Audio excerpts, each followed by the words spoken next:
Bem-vindos e bem-vindas ao Game Changers, um programa do InfoMoney que conecta negócios, esportes e legado.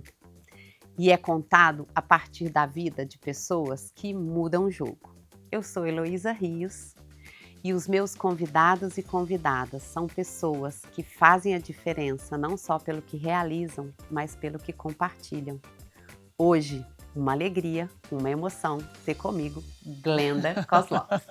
Nossa, alegria é minha, responsabilidade está aqui.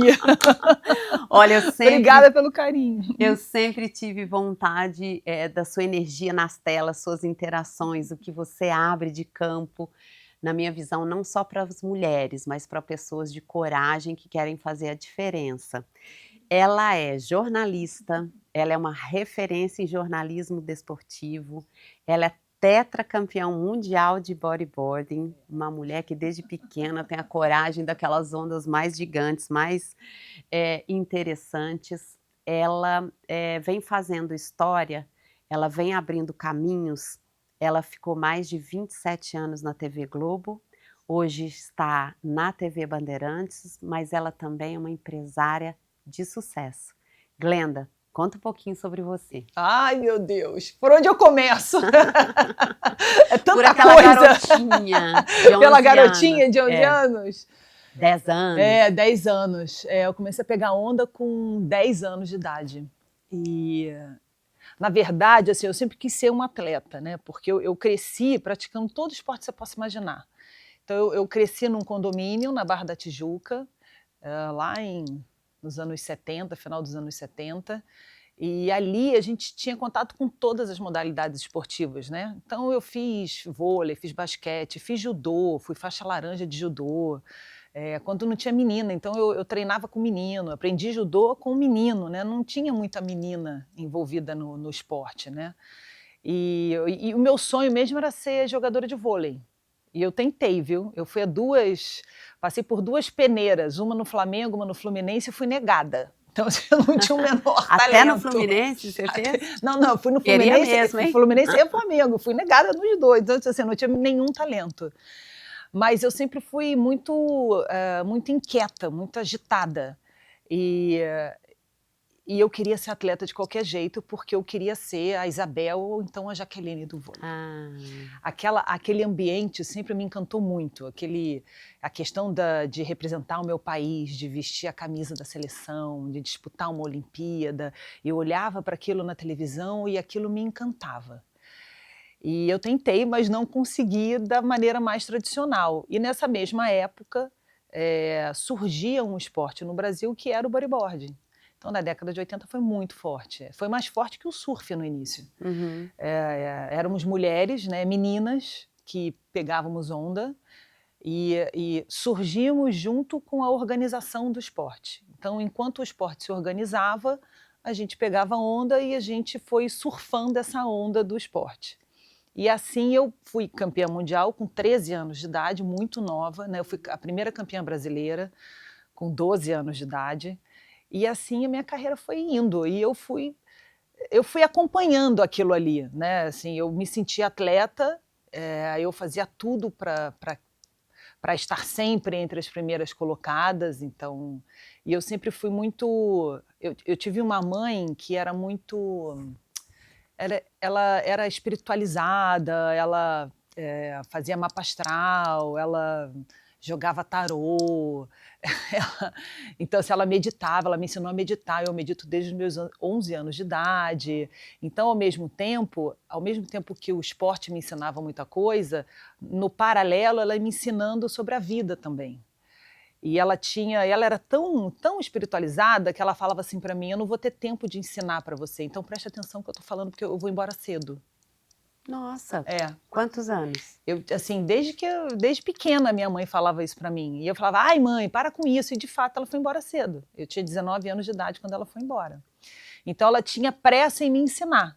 Então ela me pressa em me ensinar coisas da vida. Então, ao mesmo tempo que o esporte ele naturalmente já te ensina muita coisa, ela adiantava ainda mais e aprofundava ainda mais esse meu aprendizado, essa minha leitura da vida, porque ela ia embora. Então ela queria passar aqueles conceitos dela para mim. Então eu sempre prestei muita atenção nas mensagens, nas coisas que eu aprendia. E o esporte é uma escola viva, né? Sim. E é uma escola que o tempo inteiro ele vai te dando uma lição, ele vai te dando uma percepção daquilo ali, do que aquilo ali pode te levar, para onde você pode ir, o que você pode conectar, o que você pode olhar para dentro para te aprender. Então, desde muito cedo, eu fui levada para isso. Na primeira resposta, eu começo a entender um pouco mais disso que eu te falava. Eu sempre admirei, eu olhei assim nas telas e falei assim, você passa uma energia que todo mundo que a gente fala, eu vou conviver com Glenda. Agora veio um pouco, Obrigada. porque tem bastante do que você conta dessa história que agora você traz essa coisa mais sistêmica, que você fala assim, estávamos na sala buscando patrocinador, eu e meu pai. Meu pai me acompanhava, que delícia esse equilíbrio. Como é que foi essa primeira conquista dos amigos que acreditaram em você para ir para o Havaí? Quer dizer, uma mãe que te apoiava, um pai que te acompanhava. Como é que é essa rede daquela época até hoje na sua vida? Foi muito difícil, né? Porque quando eu ganhei o campeonato brasileiro, o título brasileiro, eu recebi um convite internacional do primeiro campeonato mundial no Havaí. Imagina, não tinha dinheiro para nada, né? E olhar para o Havaí, um lugar tão distante, eu tinha ido só para Bahia, o lugar de carro, nunca tinha pego um avião. Então eu tinha ido para o Paraguai, você tá melhor. Eu falei, nossa, como é que eu vou para o Havaí, né? Como é que vai ser esse negócio? E assim, eu recebi muitos nãos. Imagina, um bodyboard, uma menina de 12 anos de idade, ninguém sabia de nada. E eu recebi vários nãos, inclusive na época do presidente da Varig. Eu só fui pedir 2 passagens de econômica, qualquer coisa, eu ia na asa do avião, e eu recebi não. Eu nunca mais me esqueço disso, eu entrando na sala da presidência da Varig para pedir 2 passagens. Com coragem, isso já deveria ser suficiente. Não, assim, não, isso não interessa, não tem como. Eu falei, nossa, poxa, eu só quero 2 passagens. Não é possível, o avião é tão grande. Mas, assim, a gente lá em casa, a gente não desanimava com nada, sabe? A gente sempre fala assim, não, tudo bem, vai ter uma hora que vai. E uma vez a minha mãe chegou para mim e falou assim, minha filha, mas tipo, faltava, sei lá, 2 semanas para o campeonato. E não. Aí minha mãe falou assim, minha filha, fica calma, você vai. Eu falei, como assim, mãe? A gente não está conseguindo nada. Ela falou assim, não. Hoje eu estava no carro e eu vi um carro com uma placa de cônsul, né?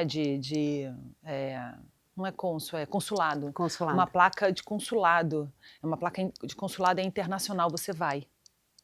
Que demais. Eu falei, tá bom, mãe, então eu vou. Vai dar certo. Olha, eu não sei te explicar. Eu só sei que começou um movimento e o Rico de Souza, grande amigo, nunca mais esqueço, sou grata eternamente para ele, com ele, tudo, e falo isso para ele sempre. O Rico soube, ligou para o meu pai, ligou lá para minha casa, na época não tinha celular, ligou para minha casa, ele falou assim, fica tranquila porque você vai. E o Rico começou a fazer um movimento, conseguiu uma casa de um fotógrafo, que é super famoso até hoje, o Gordinho, uma casa que ele mora no Havaí, fotografa, enfim, tem a história do surf. Ele falou, a gente vai ficar na casa dele. O Rico não me deixou ir sozinha, ele foi comigo até o Havaí. E aí um amigo do meu pai, que tinha uma agência de turismo, a Gandara Turismo, que eu acho que nem existe mais, falou, não, eu vou conseguir as passagens para vocês e vocês vão, a Glenda vai. E assim eu fui, na cara e na coragem, tinha a menor ideia do que ia acontecer, o Rico comigo. E foi campeã mundial. E fui campeã mundial pela primeira vez. Glenda, hoje quando você olha, né, até atropelando um pouco a história que os atletas de hoje, as estruturas familiares, falta essa confiança, falta você conseguir enxergar esse ecossistema, nem todo mundo vai ter, porque é um privilégio ter uma família com essa base forte, mas hoje você vê atletas que conseguem enxergar o poder desse ecossistema, dos apoiadores e construir sobre isso? Olha, eu vejo muito movimento, viu? Eu já vi assim, já vi atleta fazendo vaquinha, já vi inclusive atleta que depois foi campeã pan-americana de taekwondo. já vi vários movimentos. Eu acho que hoje em dia existem canais e canais poderosos que você pode levantar fundos, levantar dinheiro para poder começar, né? Inclusive, assim, um dos meus sonhos, que já está escrito, eu já tenho CNPJ, que é o Instituto para ajudar o atleta. Eu não quero ajudar a instituição, eu não quero ajudar a ONG, eu não quero ajudar a confederação, não é não querer ajudar, é porque eu acho que essas bases já ganham ajuda de alguma forma. Agora, existem milhares de atletas, assim como eu, que não têm ajuda e que precisa de ajuda. Precisa de comprar um barco melhor, precisa de fazer um treinamento internacional, por exemplo. A equipe, atletas que formam a seleção brasileira de atletismo, enquanto não veste a camisa da seleção, eles precisam se bancar sozinhos. Quem é que faz isso? Não faz. Só quem tem patrocinador próprio. Nem todo mundo tem patrocinador. Aliás, a maioria não tem patrocinador próprio. Obviamente que quando você está no futebol, você entra num clube, dali em diante você segue. Mas mesmo assim, até você entrar, você fica pulando. Sim. De peneira em peneira. E quem é que faz isso? Os esportes individuais é uma infraestrutura muito mais... e mesmo os olímpicos e os paralímpicos. Não, e mesmo os coletivos, assim, porque, por exemplo, o Eduardo, meu filho mais novo, foi jogador de basquete até bem pouco tempo. Jogador de basquete mesmo, ele era do Flamengo, depois ele foi pro Pinheiros, jogou basquete na escola, nos Estados Unidos. E assim, ele... É a mesma coisa. Alguém tinha que financiar aquilo ali. Os campeonatos, a ida, a vinda, o treino, o tênis. Alguém tinha que financiar isso, sabe? As viagens. Então, assim, eu acho que existe a base dessa pirâmide, que é o atleta, até ele conseguir chegar na instituição, até ele conseguir chegar na seleção, essa base, quem banca essa base? Pouquíssimos têm o privilégio de ter um patrocinador, sabe? E é caro, não é barato. Sim. Então, assim, o meu sonho é ter, assim, eu já tenho CNPJ com a Páscoa, que é uma grande amiga minha, desde 2016, eu acho, 2017, porque eu quero ajudar o atleta. Então, assim, já tenho algumas pessoas comigo, atletas renomados, que, não, Glenda, assim que você tiver, eu faço parte do teu board para escolher quais são esses atletas que a gente vai começar, que a gente vai repassar e investir. E não vou dar o dinheiro para o atleta, eu vou... o que você precisa de um barco? Eu vou lá e compro o barco, toma aqui o barco. O que você precisa de passagem? Eu mesmo vou fazer tudo. O que você precisa... Porque eu acho que, às vezes, as necessidades são tão grandes que esse dinheiro se perde. Porque você precisa de... eu estou falando de coisa básica, eu estou falando de alimentação. É isso aqui. Eu estou falando de vitamina. De ajudar a gestão, de ajudar a olhar. Não. Exatamente. Aqui o Game Changers é o que a gente fala. A gente está aqui para fazer essa conexão, para escutar de legado. Falando de mim, já estou falando do que eu quero fazer pelo outro. Essa é a Glenda. Né? Eu penso nisso. Nós estamos entrevistando alguém que nós estamos falando de legado. E essa Glenda, com esse olhar todo, que queria ser atriz e vira uma super jornalista de referência. Como é que foi isso? Foi mais uma vez assim, eu sempre tenho, assim, eu nunca, vou te explicar assim, eu nunca neguei oportunidades que aparecem para mim. Se alguém bate na minha porta e traz uma oportunidade, ou traz uma experiência nova, ou traz uma ideia nova, eu vou. Eu acho que isso, eu olhando para trás, assim, o que me trouxe até aqui foi a correnteza mesmo. Eu não vou contra a correnteza, eu vou deixando ela me levar. É como se a minha vida ela é um rio e de vez em quando eu fico ali presa numa pedra e ela segue de novo, de vez em quando está mais forte, de vez em quando está mais... Né, o riozinho está mais um fiozinho, mas ele está correndo. E a minha vida é assim. Então chegou uma hora que eu tinha essas duas oportunidades. Só que não sei por quê, a oportunidade de ser atriz, que eu gostava, e eu me preparava para isso, porque eu sou estudiosa, então eu me preparava para ser atriz, então eu fazia aula de canto, eu fazia aula de dança, eu fazia aula de teatro, eu ia levando, eu estou falando isso com 13, 14, 15, 16 anos de idade, então eu fazia isso. E aí, Porque a minha mãe também tinha isso, falou assim, já que você quer, então você vai se preparar para fazer o melhor de você. Então, para ser atriz, não é só fazer teatro, você tem que saber cantar, você tem que saber dançar. Então eu fazia sapateado, eu sabia fazer sapateado, eu sapateava, eu fazia tudo isso. E aí, só que o destino quis que o convite, eu já tinha feito minissérie, eu já tinha feito 2 filmes para o cinema, telona, cinema, enfim. E aí, nesse ano, quando apareceu essa grande oportunidade, que era uma minissérie na TV Globo, eu tinha 17 anos de idade e tinha a minha personagem, a personagem que eu poderia vir a fazer, tinha algumas cenas de nu, lateral, uma coisa assim, porque a minissérie foi Sex Appeal. E que lançou a Luana Piovani, inclusive. E aí, a minha mãe, eu precisava da autorização da minha mãe, dos meus pais. Eu era menor de idade. Sim. E ela falou, não. Eu falei, poxa, mas a minissérie, você sabe o quanto eu quero ser atriz, mãe? A minissérie só vai ao ar, acho que era em agosto ou setembro. E eu já vou ter 18 anos. Eu não vou precisar mais. Eu falei assim, mas agora você precisa. E eu não vou dar. Que bom pra gente que tem Olha você que loucura no isso. esporte. E nessa mesma semana, não tô brincando, na mesma semana, na época o Top Sport, que virou o Sport TV, já, né, o Grupo Globo, falou assim, não, Glenda, a gente tem uma ideia aqui para você, a gente adora você. Nessa época eu já fazia muita coisa para o Esporte Espetacular. Eu já tinha feito, inclusive, um piloto para o Esporte Espetacular. Eu tinha 16 anos de idade, uma loucura, né? E aí, ele falou, não, Glenda, a gente tem um negócio aqui para você apresentar um programa semanal, não vai atrapalhar a sua vida de atleta, porque eu ainda estava competindo. E é semanal, é uma vez por semana. Eu falei, legal esse negócio aí. Top. Mas é esporte mesmo? Não, é esporte, você vai apresentar um programa de esporte. Eu falei, legal esse negócio. Vambora. E foi. Aqui deu não e aqui deu sim, e eu fui embora e nunca mais eu quis saber no fluxo de ser atriz. E ali eu me encontrei, porque eu amava esporte, adorava esporte, fiz esporte a vida inteira.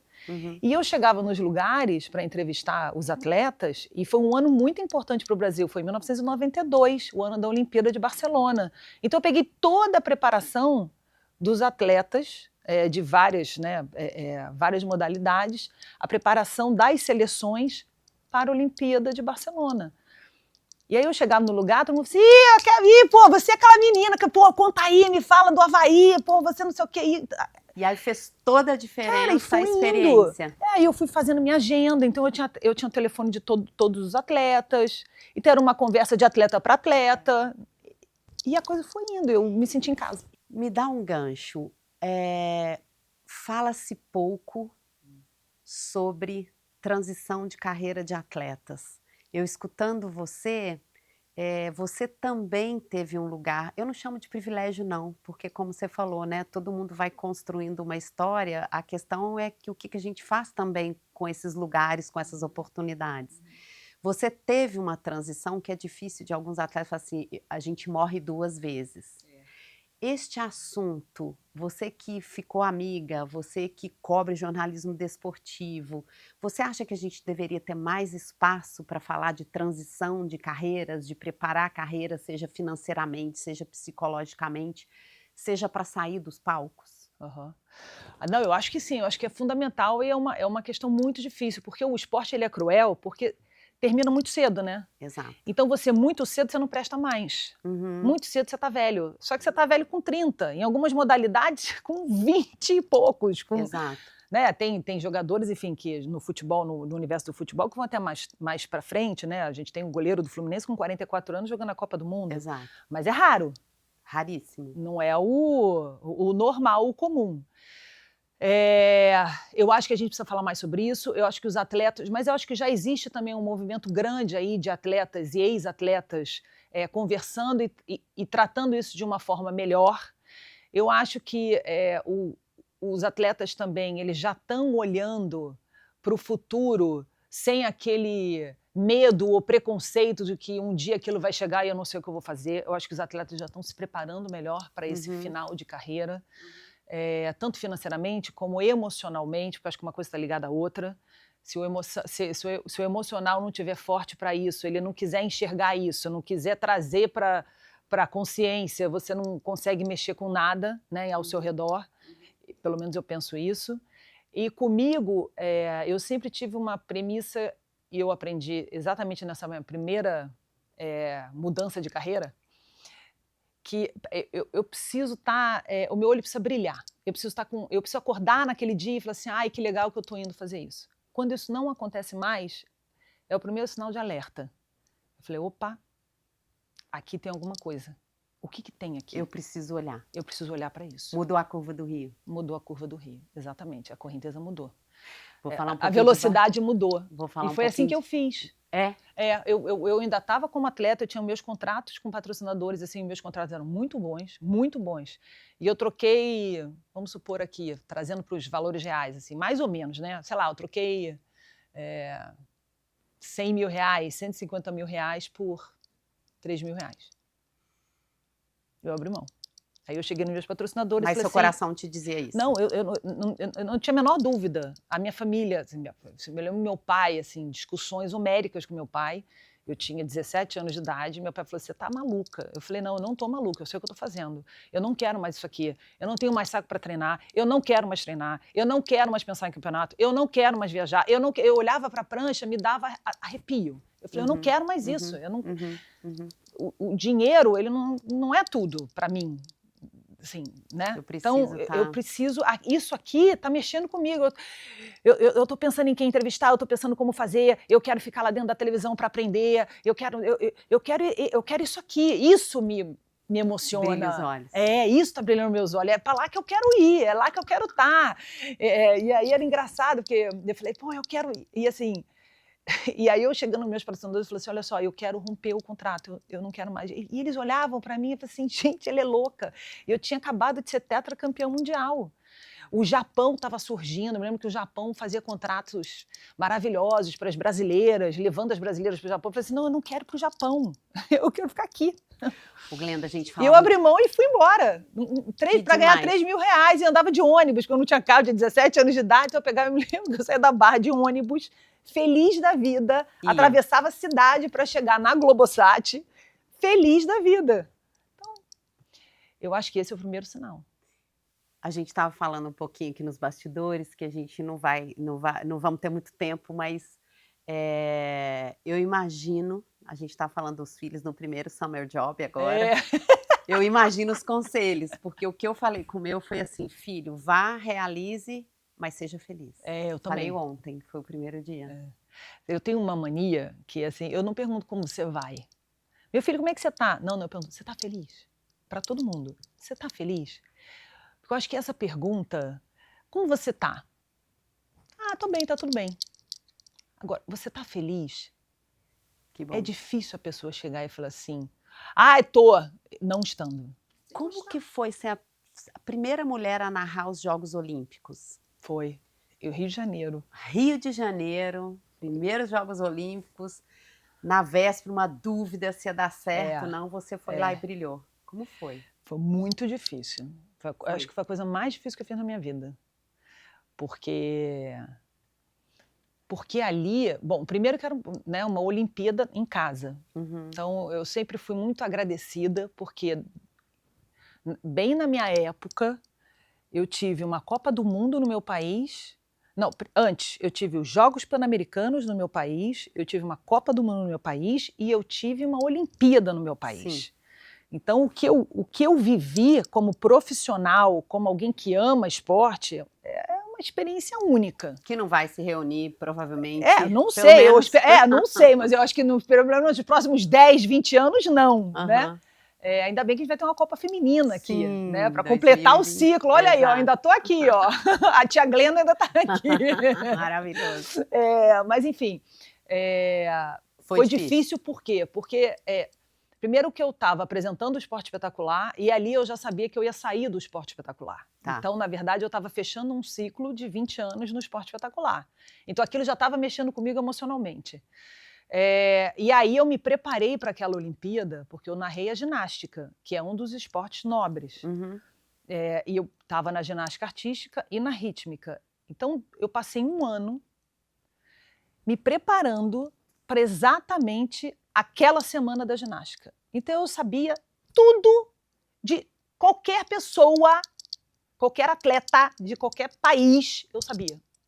Mas assim, eu sabia a história, eu sabia o resultado, eu sabia pai e mãe, eu sabia o irmão, eu sabia porque que fazia ginástica, tudo. Uhum. E aí, pela primeira vez, né, essa questão da mulher como narradora, eu tive, eu fui massacrada nas redes sociais. Eu lembro, Assim, mas de assistir. Mas tipo, massacrada mesmo. E eu nunca tinha enfrentado isso profissionalmente. Uhum. Eu nunca liguei para isso, mas ali eu liguei. Ali mexeu muito comigo. Você porque se preparou para estar ali? Porque eu me preparei muito para estar ali. Então, receber aquela enxurrada de críticas, eu falei, mas por que eles estão fazendo isso comigo? O que está acontecendo? E aí eu tentei me afastar do que estava acontecendo, o porquê das críticas, mas eu não estava conseguindo. E aquilo começou a mexer comigo mesmo psicologicamente, e eu falei, eu não quero mais, eu desisti. Eu voltei para a redação numa das competições, até porque eu narrei junto com os narradores. Então, eu acho que eu nunca teve isso na história da Globo, 2 narradores num evento só. Então, eu narrei com o Luiz Roberto, narrei com o Kleber Machado e narrei com o Galvão. Uhum. Os 3 maravilhosos, meus amigos, super generosos, inclusive o Galvão foi até engraçado, porque o Galvão a gente narrou junto uma medalha, que foi a medalha de prata do Arthur Zanetti. Uhum. E aí ele fala, prata, prata, prata, prata, prata, prata. E eu, de quem? De quem? Ele falou, de quem? De quem? Arthur Zanetti, nas argolas. Aí a gente dividiu, você vê, é muito generoso, né? Muito generoso isso entre os profissionais. Uhum. E eu também estava assim, caramba, eu tô do lado do Galvão, ele tá falando prata, prata, prata, e eu vou tô do lado do Luiz Roberto, quer dizer, o Luiz Roberto eu já tinha feito carnaval com ele, né? Tô do lado do Cleio Machado, que eu também tinha feito carnaval. Mas ali eram 2 narradores. E aí eu voltei para a redação, entreguei meu crachá e falei assim, olha, eu não quero mais. Eu não quero passar por isso não está me fazendo bem emocionalmente, vai me atrapalhar.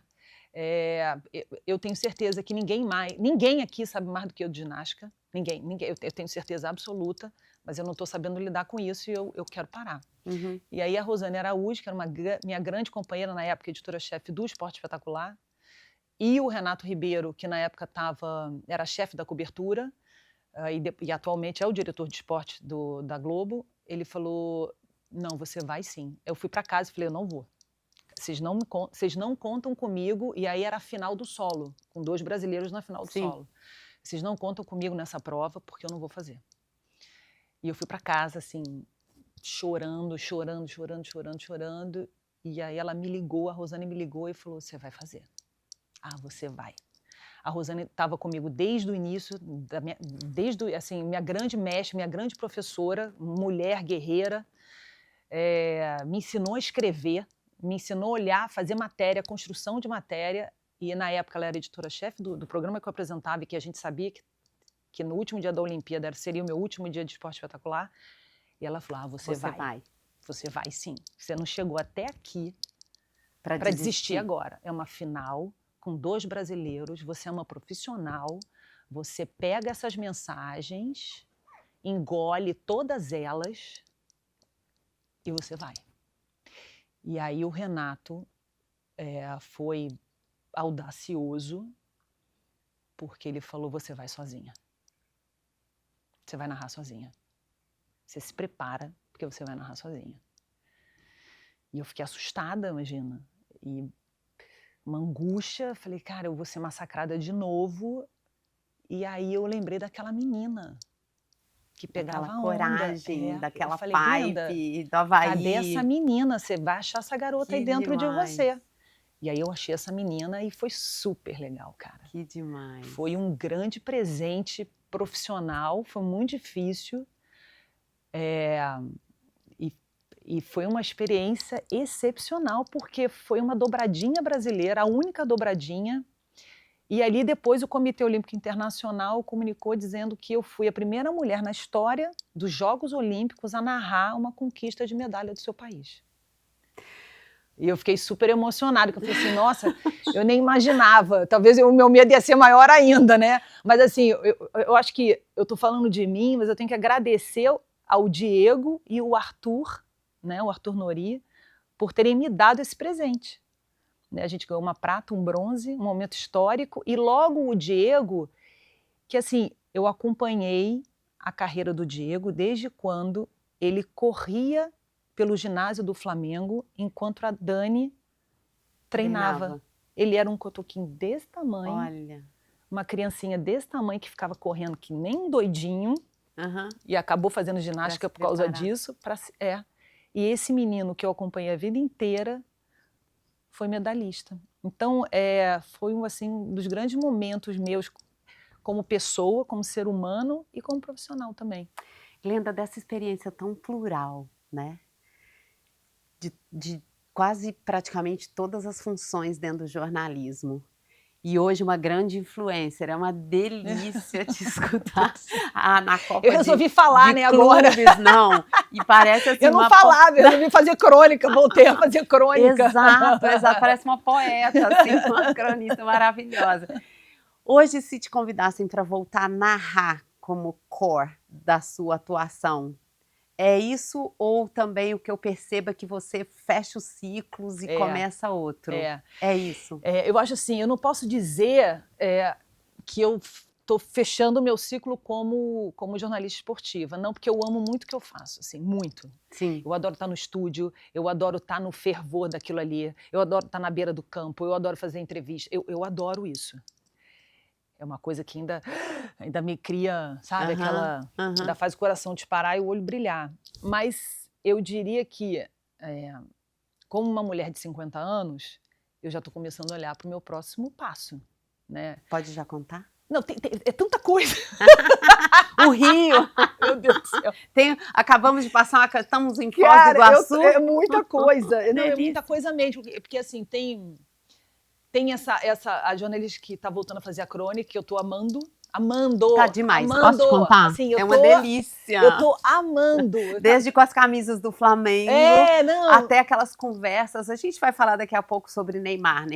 Não, eu tô amando. Mas é um jeito tão gostoso. É engraçado que o Ney, assim, eu tenho paixão por ele. Eu gosto muito dele. E gosto de verdade. E gosto da mãe dele, Nadine. O pai é um gênio dos negócios, é impressionante o que o Ney pai faz. Mas ali, a minha crônica ali do Neymar é quase que pedindo licença para Nadine, né, que é a mãe dele, mas é de mãe para filho, sabe? Porque ele tem um potencial tão incrível, mas tão incrível, ele é tão genial, esse garoto. Que eu tive vontade de escrever. Estamos aqui com Glenda, uma pessoa maravilhosa que está não só contando de sua competência, da sua preparação, de como ela galgou toda essa jornada e está aqui, mas uma pessoa que está olhando para o futuro com esses olhares sempre generosos, e a gente acabou de ver toda essa raiz que trouxe ela até aqui. Tá uma delícia. Agora, Glenda, nesse sentido, a essencialidade da lei de incentivo ao esporte, como é que você vê? De permanecer, de estar forte, de divulgação? Essencial e cada vez mais forte. E eu acho que o universo esportivo brasileiro ele precisa estar cada vez mais unido para isso. Porque existem maneiras de você buscar esse dinheiro, de você conseguir mais dinheiro. E eu acho que a lei de incentivo é um desses caminhos. E é um dinheiro que, se você parar para pensar, é um dinheiro que vem e volta, né? Ele vem para cá, mas ele volta para a marca também, de alguma maneira, sabe? Com certeza. Então, eu acho que é um círculo que se autoalimenta. E se ele se autoalimenta, é bom para todo mundo. É ganha-ganha. Eu acho que a gente tem que parar de olhar dessa forma egoísta. Eu estou ganhando, eu vou ganhar o meu porque eu sou mais importante que você. Eu acho que o mundo está indo para um outro caminho. Eu acho que o mundo está vendo que você, junto comigo e junto com ele, a gente vai ficar melhor, a gente vai ficar mais forte, a gente vai crescer ainda mais. Então, o montante vai crescer também, né? Então, isso que vem para cá acaba retornando para você de alguma forma. Às vezes eu acho que assim, o esporte ele é caro, ele não é barato. Ao mesmo tempo, aí falando de estratégia, se você monta uma estratégia no esporte, volta 3 vezes mais para você. Sim. É um lugar onde você pode ganhar muito dinheiro. Sim. Como Sim. negócio. Mas você tem que fazer estratégia. A marca tem que fazer estratégia. Não Sim. adianta você chegar com um caminhão de dinheiro e colocar aqui. Você tem que ter uma estratégia por detrás disso, entendeu? E se a gente começa a medir mais adequadamente, a gente vê o que você tira de custo de saúde, o que você tira de custo de assistência social. É um mar para a gente continuar explorando. Nossa, né? Mas é um mar. Assim, é um mar mesmo. Eu vejo as questões da Bet, grandes oportunidades ali para as Bet, sabe? A gente está falando ali estou trazendo aqui uma marca polêmica, as marcas polêmicas, né, que a gente está tendo um problema enorme de saúde, saúde mental no Brasil por causa disso. A gente vê, a gente escuta histórias, eu sei de histórias assim horrorosas, mas eu sempre gosto de olhar as oportunidades, e aí oportunidade como negócio mesmo. Será que o quanto dessas bets não podem ser geradas para o esporte base, para o esporte nas comunidades, para a educação financeira, para o cuidado da saúde mental? Será que a gente não pode pegar isso e fazer uma coisa boa disso? Ou não? De 0 a 10. Não, eu não sei. Porque eu acho o seguinte... A oportunidade está, mas na prática você vê de 0 a 10? Eu não sei, porque eu não posso falar porque eu não vejo. Como eu não estou envolvida, como eu nunca fiz bet, como eu nunca... as questões da Bet hoje em dia, elas não me alimentam como pessoa, como ser humano, como ex-atleta, como jornalista, como um monte de coisa. Eu não estou aqui falando mal das bets, eu estou falando das oportunidades que eu acho que... eu acho assim, a coisa existe, não existe? Não está aqui? Existe. Esse dinheiro está dentro do esporte, não está dentro do esporte? Está dentro do esporte. Então, se ele está dentro do esporte, e se existe, e se não vai deixar de existir, não adianta eu ficar atacando pedra. Eu preciso entender. Construir. Eu preciso construir. Então, assim, se eu estou vendo que é um problema de saúde pública, se eu estou vendo, eu preciso fazer alguma coisa, porque isso não vai deixar de existir. Mas da forma não adianta que tá... a gente ficar dizendo, ai, não, olha, não, vamos sentar. Gente, vamos sentar, olha só, a gente tem esse problema que é real, tá? Saúde pública, eu tenho que cuidar dessas pessoas. Essas pessoas, eu preciso cuidar delas.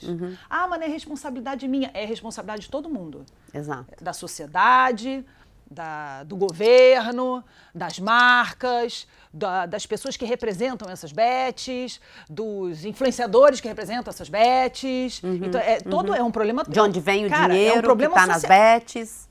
É um problema. Se a gente ficar, o meu é esse, o meu é aquele, não vai resolver. Vai continuar esse problemão aí.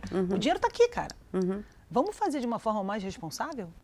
Vamos tentar. Não dá para juntar com esse e fazer uma educação financeira? Não dá para pegar parte desse valor e botar dentro das comunidades, né, como educação financeira, como cultura, como esporte? Será que não dá para fazer isso? Então, eu gosto de olhar sempre as oportunidades. Tá. Eu gosto de ver, existe um problema, vamos cuidar desse problema? Todo mundo junto, como sociedade? Então, tem coisas que me incomodam muito, assim, sabe?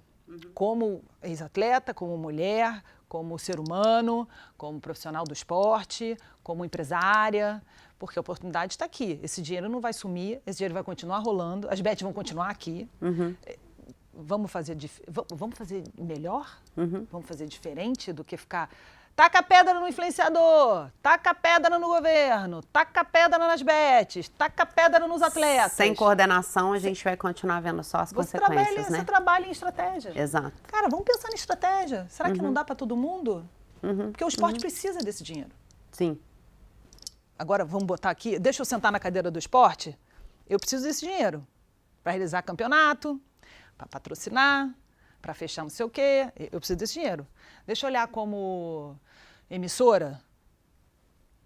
eu preciso dizer, se a gente olhar as emissoras hoje em dia, eu não conheço uma que não tenha o dinheiro da Bet. Inclusive, mais de 80%, falando de futebol, dos times, eles têm um patrocínio de uma Bet, deve estar chegando na porta de 100. Né? Mas precisa dessa coordenação, quer dizer, a regulamentação foi um passo. Vamos parar com esse negócio? Senta todo mundo na mesa, fulano, o que você tem para trazer? Ciclano, o que você tem para trazer? Qual é a sua dor? Qual é o negócio aqui? Governo, quais são as pesquisas? Transparência. Vamos sentar nessa mesa, cara. Eu acho que falta isso.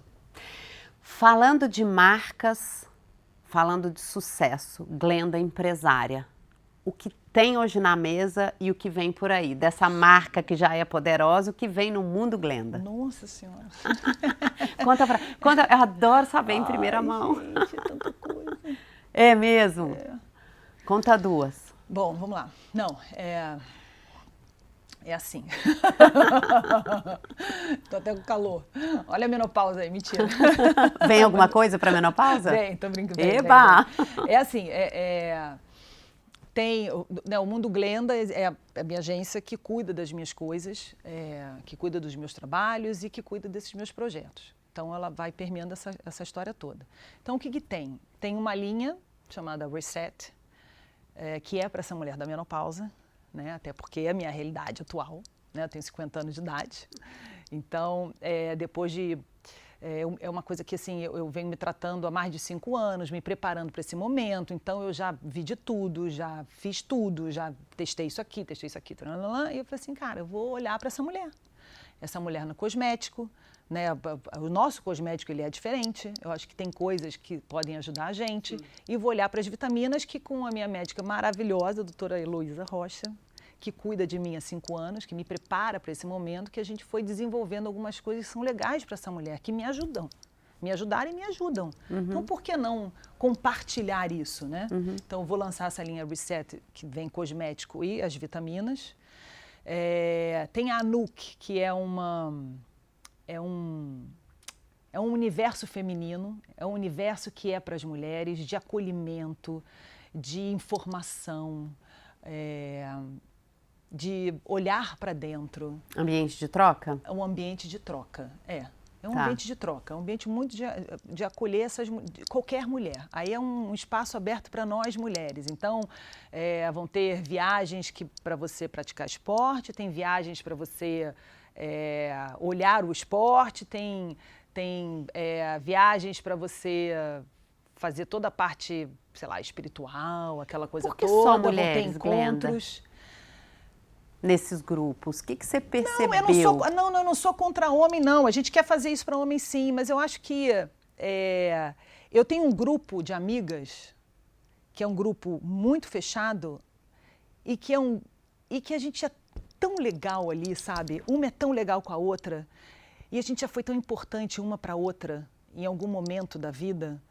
E é um lugar tão bacana de acolhimento, é uma amizade tão bonita, tão honesta, tão verdadeira, que um olhou para a outra, eu olhei para a Marcela e falei, vamos multiplicar isso? Que legal. Então, na verdade, a gente quer multiplicar esse acolhimento que a gente tem uma pela outra, que não é a competitividade, que não é o mimimi, que não é não é a invejinha, não é sabe? É o acolhimento mesmo. E dentro disso, cada uma trouxe a sua experiência. Como é que a gente vai fazer isso? Então vamos se divertir, porque a gente é muito divertida. Quando a gente está junto, a gente se diverte. Então tem que ser um ambiente divertido. Então, um ambiente divertido no esporte, um ambiente acolhedor quando a gente fala de um dia holístico, que vai ter em setembro, um sábado inteiro para você olhar para você com experiências que eu sou muito assim, eu vivo muito isso, né? Enfim, então, a Anuk. Aí eu tenho a Glendinha, que é uma personagem infantil, que eu estou desenhando, que vão ter historinhas, um lado mais lúdico, mas é um lado lúdico por quê? Porque eu quero que as crianças, logo no início, né, nessa primeira fase da infância, eu quero despertar a vontade delas praticarem esporte, assim como eu tinha. Eu queria fazer judô, eu queria fazer vôlei, eu queria fazer tênis, eu fiz tudo. Então eu quero que essas crianças voltem a ter essa vontade. Então essa Glendinha vai se comunicar com esse público infantil. É É óbvio que tem uma inspiração da Turma da Mônica, mas é a Turma da Glendinha, que é tudo ligado a esporte, a aventura dentro do esporte. Então, é mergulhar com tubarão, cuidar da questão da poluição, sustentabilidade, empoderamento feminino. Então, isso tudo eu vou tratar dentro dessa personagem. Tá. E Glenda, esse seu investimento que eu estou entendendo desse rio, desse novo ciclo, de você estar sempre olhando para frente, essas composições são feitas com parceiros diferentes, com sócios diferentes, mas você mantém isso dentro da holding Mundo Glenda. Exatamente, é isso? São parceiros diferentes, né? A Nuke é com a Marcela, as vitaminas são com a Elô, o cosmético eu ainda estou vendo com quem vai ser, mas enfim, eu já tenho a marca. Sim. A coisa já está andando, já está acontecendo, essas coisas já estão acontecendo, as historinhas eu já estou escrevendo, então as coisas estão andando. Para onde isso vai me levar eu não sei ainda, entendeu? Não sei o que vai acontecer, mas que delícia, já saiu do papel, é isso que eu tô falando assim, espetáculo. Saiu do papel, né? Espetáculo. Então assim, eu tenho um instituto com a Páscoa que a gente quer fazer muito, mas que como é que eu vou organizar isso? Eu sempre falo, vamos organizar, como é que vai fazer um instituto? Está aqui a caixinha, o instituto existe desde 2016, eu acho, sei lá, 14, não me lembro. Mas ele está aqui, eu tenho um CNPJ, está tudo pronto, assim, já está tudo certo, eu preciso só tocar ele. E ainda assim eu sou aquela que está lá no show do esporte na Band com Elia, domingo, aí tem a semana, ou seja, é esse caos aí. Mas as coisas estão sendo papel. Ainda que tem legal. um aplicativo que eu estou lançando de neurociência, de preparação mental. Uau! Junto com a Melissa, que é uma neurocientista, Uau. Que é chamado Neural. O que eu estou achando interessante também desse papo, tem um pouco no livro do Amir Klink, quando ele diz assim, quais são as questões estruturantes e que depois ele vive a coisa no real. Pois é. E para ele o desenho é segurança, né? E você, essa questão me faz ver, né, na sua estratégia, tem assim, eu tenho estratégia, eu resolvo uma dor, eu tenho um parceiro, e aí você vai para real. É porque assim, eu com relação a isso, eu ficava esperando muito, sabe? Eu esperava o momento certo, eu esperava, tem que fazer a apresentação certa, tem que fazer... E teve uma hora que eu falei assim, eu não tenho mais tempo para perder. Eu não sei como é que eu vou fazer. Eu não tenho expertise de executiva. Nunca fiz isso na vida. Mas eu comecei a fazer. Então foi indo. E aí coisas vão dar certo, outras vão dar mais errado. É uma nova fase. É como se eu estivesse entrando num mar completamente diferente daquele que eu pego onda todo dia, entendeu? É uma praia nova, uma onda nova e que eu tô ali, eu vou tomar na cabeça. Mas você tá curtindo. Mas eu tô adorando. Então, sei lá para onde isso vai me levar, mas vai me levar, porque eu sou tinhosa. Espetacular, espetacular. Mas tá indo, eu tô feliz. Muito bom. A gente está conhecendo o lado Glenda empresária, o lado Glenda que arrisca, que sempre está voltando no esporte. Que eu posso acertar, que eu posso errar, que eu vou vencer, que eu vou perder, mas eu vou. Essa é a Glenda. É essa aí mesmo. Delícia. Nesse mundo em transformação, com o uso de inteligência artificial, como é que está a sua relação com o uso dessas tecnologias e o que você diz agora se a gente põe o papel de jornalista? Como é que você acha que a inteligência artificial já está mudando essa profissão? Mudou tudo, né? Aliás, a minha profissão uma avalanche há alguns anos, né? Desde a chegada das redes sociais e tudo é uma avalanche. Todo mundo, hoje em dia, faz conteúdo, todo mundo escreve, todo mundo fala, todo mundo está ali naquele momento para fazer aquela imagem, enfim. Mas a questão da inteligência artificial, eu acho que vai mudar mais ainda, né? Porque eu lembro quando eu saí da Globo, o meu grande projeto quando eu saí da Globo era justamente criar, o meu sonho era chegar para a Samsung. Olha que louca, né? Eu já estava falando com a IBM, eu já vinha a São Paulo para conversar com a IBM, para desenvolver essa personagem que sou eu mesma, era eu mesma, porque na minha cabeça, na Copa do Catar, olha, louca. Ia ser a Glenda digital. Não, ia ser a Glenda digital, era isso que eu queria. Então você ia conversar com a televisão, você ia chegar, oi Samsung, sei lá, estava lá a sua televisão Samsung, vamos supor, ou Sony, sei lá, enfim, marca. Aí você ia chegar para a televisão, estava rolando um jogo qualquer da Copa do Mundo, e você ia chegar, Glenda, me diz para mim aí, quantos gols tem a seleção brasileira? Eu ia entrar igual repórter de campo, só que digitalmente. Sim. Aí eu entrar e ia Glenda. falar, oi fulano, tudo bem? Igual mesmo, como se eu estivesse falando, olha, a gente está aqui falando, ó, a seleção brasileira tem tantos gols, e você sabe quem é o maior goleador? Aí se você ia conversar comigo, essa tecnologia ela não existia ainda. Olha Só isso. que eu queria que ela existisse, porque eu queria virar isso. Uhum. E aí a IBM, as reuniões com... Muito engraçado, digo assim, Glenda, tudo bem, a gente pode até fazer, mas primeiro que você vai ficar horas e horas e horas e horas gravando palavras, frases, tudo isso, a gente vai alimentando essa inteligência para que isso possa acontecer. Mas isso é uma fortuna. Eu falei, então vamos parar, porque eu não tenho dinheiro. A ideia tá ótima. A ideia tá ótima. Lá atrás eu já queria fazer isso. Hoje a gente já faz isso. Sim, sim.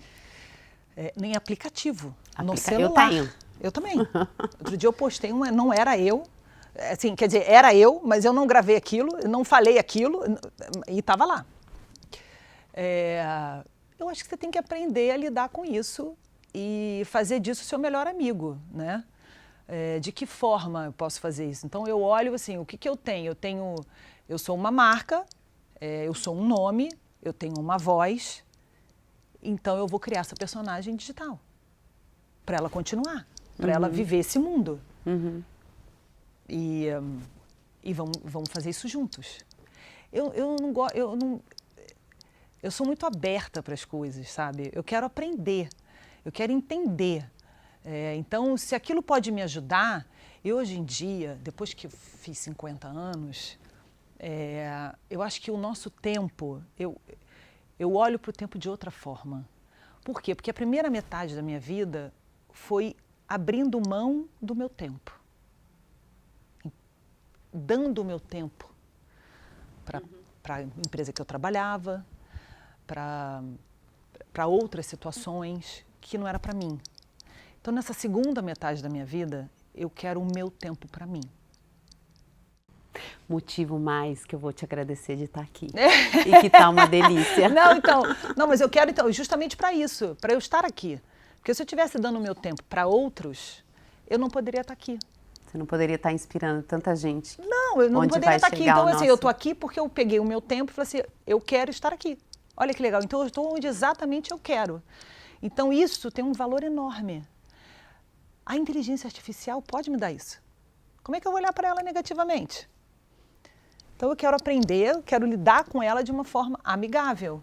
E ela já ajuda muito, né? Ela me ajuda muito, inclusive, em pesquisas, em encontrar caminhos para esse mundo Glenda novo. A inteligência artificial está me ajudando muito a fazer apresentações, me fazer questionar coisas que eu achava que esse caminho é o melhor, e ela me mostra, não, olha, tem esse caminho, esse caminho, esse caminho. Eu posso buscar inteligências muito maiores que a minha, ou ideias muito melhores que a minha, que já estão ali. Então, por que eu não vou usar isso a meu favor? Claro que eu vou usar isso a meu favor. Espetáculo. E eu estou usando. Eu não tenho medo disso. Eu tenho medo do que possa vir a acontecer de forma negativa, porque eu enxergo sempre o positivo, né? Mas eu sei que se tem um positivo, tem um negativo. O meu medo é o negativo para onde isso vai, porque ela é inteligência para o bem, inteligência para o mal. Mas que volta naquilo que você falou, é uma questão, a gente tem um lugar no mundo, a gente tem uma voz, né?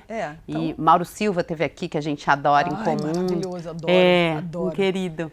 E ele diz, né, a cadeira tá ali, alguém vai sentar. Alguém vai sentar. Porque na China, eu tinha assim, a gente chegava, né, o chinês está sempre na sua frente, sempre empurrando, sempre chegando, e aquilo me incomodava, eu falei assim, poxa, mas... E aí eu fui para a China ano passado e eu tive uma guia que era chinesa, nascida, crescida, mas falava um portunhol, assim, né? E eu uma vez com ela, eu falei assim, nossa, isso está me incomodando tanto, mas por que é assim, né? Porque eles vão chegando e vão passando na sua frente. Ele falou assim, não, Glenda, porque aqui na China a gente cresce, como é muita gente, a gente cresce dizendo, pegue o seu lugar. Pegue o seu lugar. Então, não é questão da educação, pegue o seu lugar, porque é tanta gente que vai chegar alguém ali, entendeu? As pessoas vão estar ali na frente, você vai ficar para trás, então pegue o seu lugar. E eu entendi o conceito, eu peguei o conceito e falei assim, é verdade, alguém vai estar ali, alguém vai sentar, alguém vai chegar, alguém vai...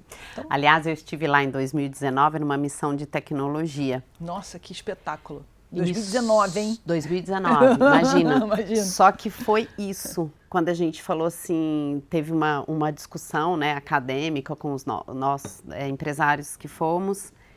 E aí o pessoal falou, não, a China está aqui, a China vai para cá, tipo, primeiro lugar no mundo, primeira economia do mundo, primeira população do mundo. E a gente...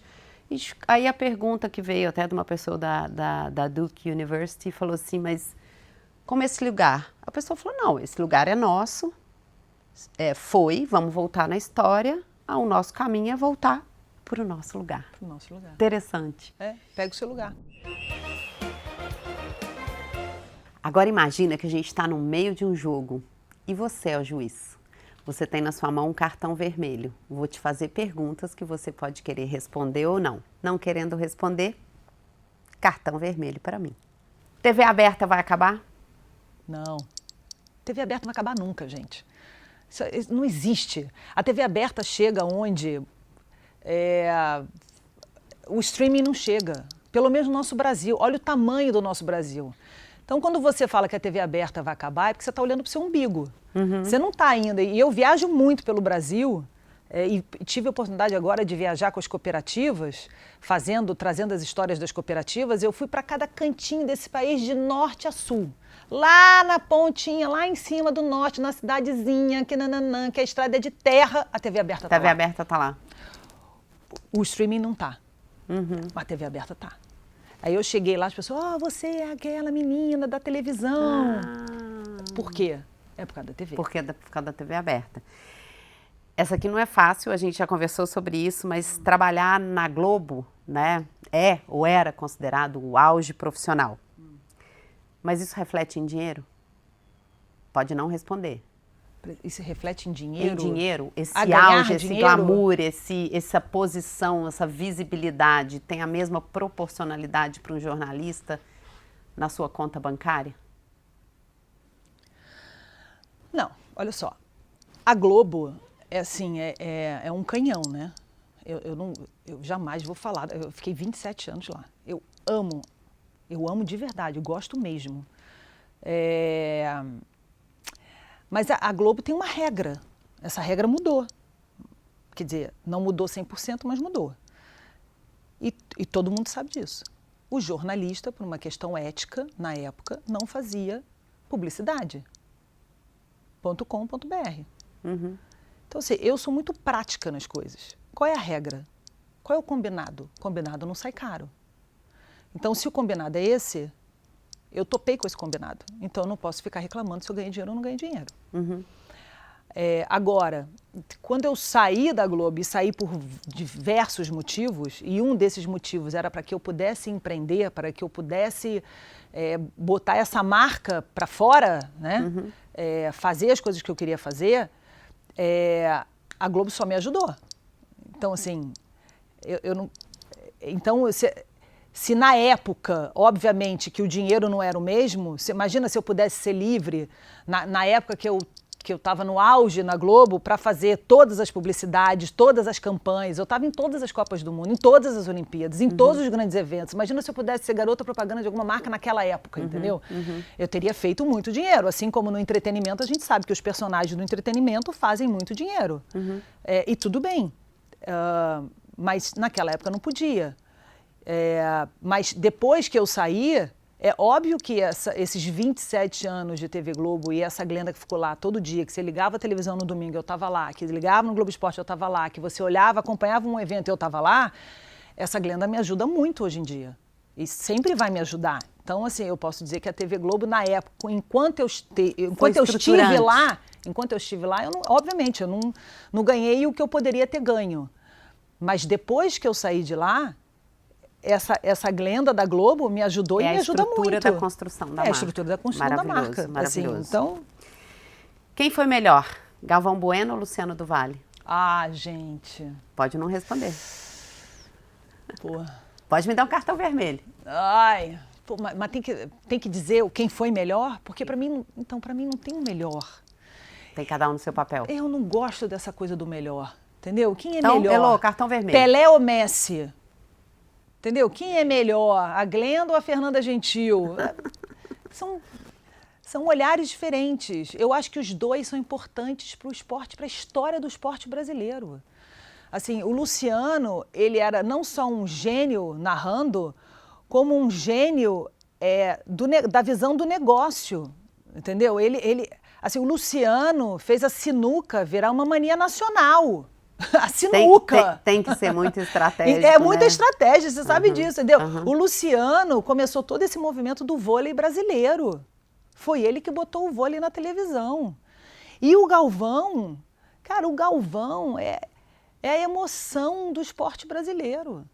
O Galvão conta uma história do que está acontecendo como poucos. Ele não é só um narrador, ele é um contador de história. Então, eu sempre falei isso, eu falei assim, Galvão, quando começou essa história do Galvão vai parar, Galvão vai parar, vai parar, vai parar, eu pensava assim e já falei para ele. Eu falei assim, o esporte brasileiro vai entender a importância da voz do Galvão quando não tiver mais a voz dele.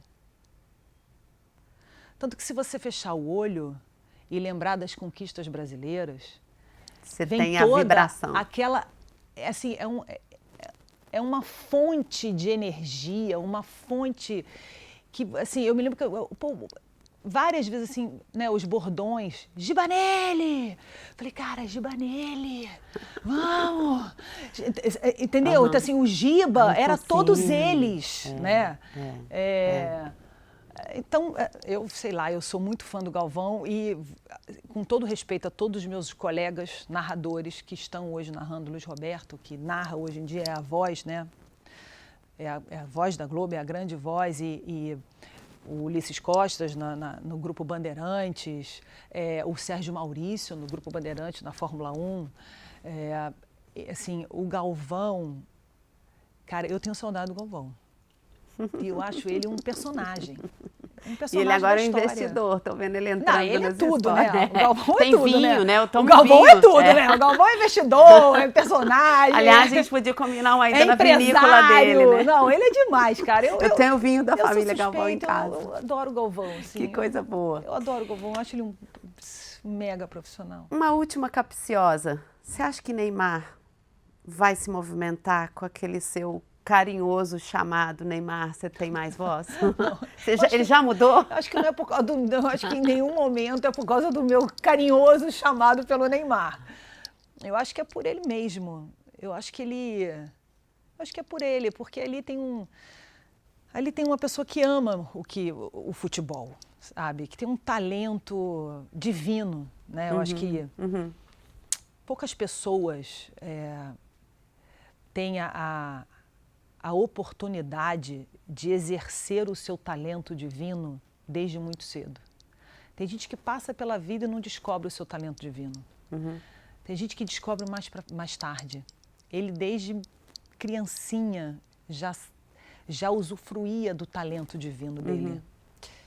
Então, eu espero que ele olhe para o futuro dele 100% atleta, sem distrações. Porque quem lida com esporte sabe que em algum momento ou você está 100% ali, ou então o não estar 100% já te deixa muito distante de quem está 100%. E eu acho que o futebol chegou num patamar que quem não tiver 100% no futebol não vai ter mais espaço. Porque eu acho que com tanta tecnologia dentro desse universo, né? Essa questão da medicina esportiva, você vê aí o Palmeiras gastou mais de 5 milhões para cuidar do foco, da parte mental dos atletas e está fazendo isso. Eu acho que existem hoje outras coisas que a tecnologia trouxe, que é para desenvolver ainda mais, para lapidar ainda mais o talento de cada um. Sim. Quem abraçar isso e mergulhar nesse universo vai virar o excepcional. E se esse excepcional que é treinado tiver o excepcional divino como aliado, Aí. Esse é o caminho. E eu acho que o Neymar, ele tem o divino. Ele tem acesso, e eu sei que ele tem a tecnologia, enfim, a medicina a favor dele, e ele faz. Ele faz. Só que eu acho que falta alguma coisa ali. E aí eu acho que é a questão do foco. Um aninho só, até a Copa do Mundo. Mas eu acho também, ao mesmo tempo, que ninguém tem nada a ver com isso. Porque eu acho que a partir do momento que você olha e você põe o dedo, você está julgando. Eu não quero julgar. Eu detesto manipulação e eu detesto julgamento. Eu acho que cada um é dono das suas escolhas. Cada um sabe a dor que sente, o peso que a tristeza, a alegria, a dificuldade que é o dia a dia desses atletas. É um dia a dia que você abre mão de tudo na sua vida, não é fácil. Então eu não gosto de julgar. Só que olhando de fora e vendo o talento que ele tem, a importância dele para a seleção, a voz importante dele, como as pessoas gostam dele, como as pessoas torcem por ele, não custa nada. Mais 100%, sabe? 100% sem distração. Esquece distração, cara. Esquece tudo. E vive aquilo ali, igual ele vivia quando ele era criança. Bacana. Mas também, se não quiser, eu continuo sendo fã do meu. Era bonitinho ver agora quando ele voltou, as crianças, né, com as camisas dos outros times paulistas e tirava do Santos, assim, falou assim, eu vim assistir. Um problema de cada um. Ao mesmo tempo, você traz uma coisa que é sistêmica, porque ele também não é só ele, nem dentro do campo. Eu conversava esses dias com pais de outros jogadores que estão ali convocados e o pessoal falava do respeito que se tem quando o Neymar está no campo. E é um respeito que quando ele estiver focado em 100% é potência. É a potência. Mas um respeito quando ele não tiver 100%, ele tira 100% dos outros. Porque ele não é só mais, ele não é um de 11. Então, mas assim, eu não gosto de... Tem uma mística ali, então, não tem? Mas eu não gosto assim, porque quando a gente chega e fala assim, ele tira os 100% dos outros, não. Não, entendi. Não. Não, cada um é Cada responsável um é por do seu si. 100%, concordo. Se você tirar o 100%, porque, porque aí vai o problema seu. Então, eu acho que não dá pra ficar botando as coisas em cima do Neymar, entendeu? Estamos aqui com Glenda, num bate-papo que eu não queria terminar. Porque a gente começa, ela é jornalista, ela é atleta, mas ela vem com uma completude, com uma história de vida tão linda. E uma pessoa que não vem só dizer é importante ser feliz, é importante estar preparada, é uma pessoa que diz assim, o meu caminhar, onde eu tô, as minhas conquistas, tem uma soma disso tudo. Uma Glenda que uma vez, uma das primeiras vezes que eu parei e falei assim, puxa, que pessoa, que personalidade, quando você disse, quando a gente para de estar muito convivendo com as ondas, a gente perde a intimidade com ela e está na hora do novo ciclo. Que delícia que você fez a gente estar com você, perseguir seus objetivos. Estamos torcendo para o novo ciclo, mas que você continue dando show, inspirando. Queria que você falasse de verdade, né, de tanto legado, de tantas coisas, o que você quer dizer para a nossa audiência. Nossa, o que eu quero dizer para a audiência? Depois de tanta coisa gostosa, né? Nossa, mãe. Ai, Jesus, o que eu quero dizer? Nossa, tão difícil, né? Você querer dizer alguma coisa. Você já chamou o Neymar e vai ter muita potência. Não, eu acho que... O que você acha que um Brasil precisa fazer pelos esportes? Tudo. Porque eu acho que esporte, cultura e educação, eu acho que é o tripé para a transformação. Eu acho que é o tripé para a evolução, eu acho que é o tripé para a formação de cidadão, formação de caráter, é o tripé de oportunidades, de você dar oportunidade. A gente fala tanto de oportunidade, né? Falta oportunidade. Então, quando a gente junta isso tudo, eu acho que a gente leva transformação, a gente oferece a transformação. Acho que o Brasil podia unir mais esse tripé, investir mais nesse tripé, né? Esporte, educação, cultura, educação, esporte, cultura. Às vezes um vai mais para frente, o outro vai depois, mas eles três juntos em algum momento transformam as pessoas. Eu já vi muita transformação no esporte, que é a minha área. Vou continuar vendo, tenho certeza. O esporte me transformou, né? Me deu grandes oportunidades, continua me dando oportunidades. Mas o que eu acho é que para a gente ser mais real, sabe? Ser real. Tirar os filtros e trocar mais de verdade. Sentar mais à mesa todo mundo de peito aberto, com menos desconfiança, menos intolerância. Isso é uma coisa só. Espetacular. Você esteve conosco nesse bate-bola, nesse bate-papo delicioso com Glenda Kozlowski. E você esteve olhando, participando, interagindo com uma pessoa que faz, uma pessoa que compartilha. Se você gostou, fica conosco. A cada 15 dias, aos sábados, nós lançamos um novo episódio com uma pessoa que muda o jogo, com personalidades brasileiras que fazem história pelo mundo e que se dispõem, que investem seu tempo tão precioso de estar aqui para compartilhar e para inspirar.